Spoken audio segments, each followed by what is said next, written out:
Hi guys, നമുക്കൊരു ദോശ കഴിക്കാൻ പോയാലോ? ആക്ച്വലി ഇന്ന് പോകുന്നതിൻ്റെ മെയിൻ ഉദ്ദേശം ദോശ കഴിക്കലല്ല, ലിയോൻ്റെ വാക്സിനേഷനാണ്.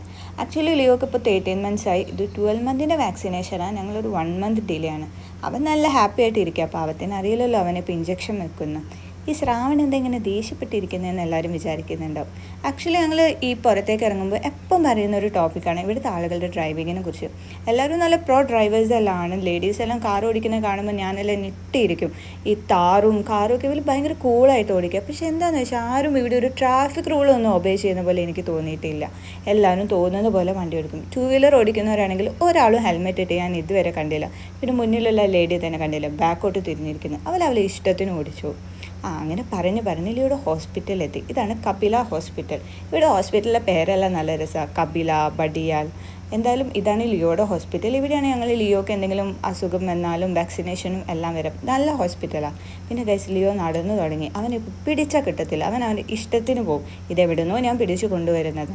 അങ്ങനെ വാക്സിനേഷൻ എല്ലാം കഴിഞ്ഞു. ഞങ്ങളുടെ ദോശ കോർണറിലെത്തി. ആക്ച്വലി ഞങ്ങൾ ഇതിന് മുന്നിൽ കൂടെ എപ്പോഴും പോകുമ്പോൾ ഞങ്ങൾ പറയും ഇവിടെ കയറണം, ഇവിടുന്ന് ഫുഡ് കഴിക്കണം എന്നല്ല.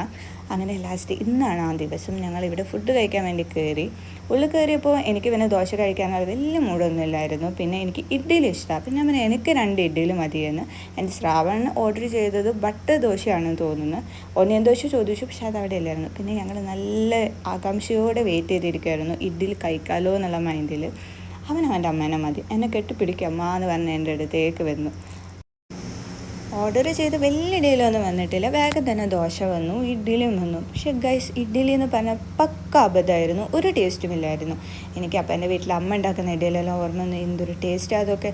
ഇതൊരു ഇഡ്ഡലിയാണോ? പിന്നെ എനിക്കൊരു കാര്യം മനസ്സിലായി. ഇത് തമിഴ്നാട് ദോശ കോർണർ എന്നൊക്കെ പറഞ്ഞെങ്കിലും ഇത് നടത്തുന്നത് ഈ ഹിന്ദിക്കാർ തന്നെയാണ്. വല്ലാതല്ലേ ഹിന്ദിക്കാരുടെ ഫുഡിൻ്റെ അതേ ടേസ്റ്റ് ആയിരുന്നു. അങ്ങനെ ഫുഡെല്ലാം കഴിച്ചു ഞങ്ങൾ ഇറങ്ങി. പിന്നെ ഞങ്ങൾക്ക് അധികം നേരം പുറത്ത് കറങ്ങാനുള്ള ടൈമൊന്നുമില്ല. ഇത് സത്യം പറഞ്ഞാൽ വൈകുന്നേരമാണെന്നായിരിക്കും നിങ്ങൾ വിചാരിക്കുന്നത്. പക്ഷെ തെറ്റാണ് ഗൈസ്. ഇതൊരു 8 മണി ടൈമാണ്. ഇവിടെ നല്ല വെളിച്ചമുണ്ട്. ഇപ്പോൾ ഇരുടാവാൻ നല്ല ലേറ്റാവും.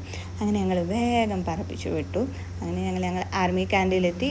ആർമി ക്യാൻറ്റീനിൽ എത്തിയപ്പോഴത്തേക്കും ലിയോ ഉറങ്ങിയിരുന്നു. അങ്ങനെ ഇതായിരുന്നു ഇന്നത്തെ ഞങ്ങളുടെ ദോശക്കഥ.